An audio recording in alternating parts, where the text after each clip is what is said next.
rahat şəkildə öyrəşə yox deməyi. Filan kəs filan işi gəl gör. Sən görürsən axı o işi görmək sənin potensialında deyil, sənin belə bir məsuliyyətin yoxdur və yaxud şəxsiyyətin ona icazə vermir. Mədəni şəkildə yox mən üzr istəyirəm, bacarmayacağam, alınmayacaq. Ola bilər deyəsən ki, bu şəraitdə alınmır. 3 ay sonra mən eləyə bilərəm. O zaman ki sənə zərərdir bunu eləmək, o zaman yox deməyi bacar, öyrəş, bunu vərdiş halına sal.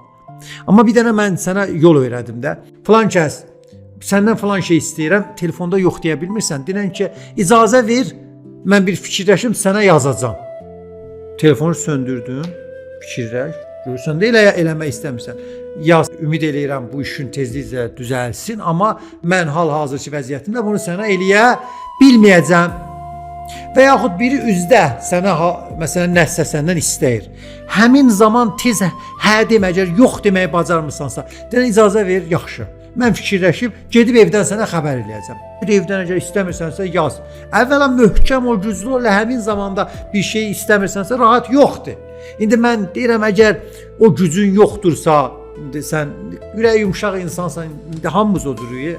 Elə bilmiyorsun ki, mən indi deyirəm, mən özümdə rahat yox deyə bilirəm. Mən də bunu zamanla öyrəndim. Mənim özümə də yox demək çox çətin idi. Elə indi də çətindir. Amma buna öyrəşmək lazımdır.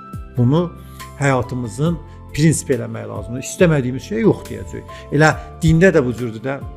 La ilahə illallahdan başladı. La ilahə, Allah yoxdur, illəl Allahdan savayı. Yəni bir şey yox deyirsən ki, digər müsbət şeylər həyatına gəlsin. Bəzən yaxşıların gəlməsi üçün mənfilərə yox demək lazımdır.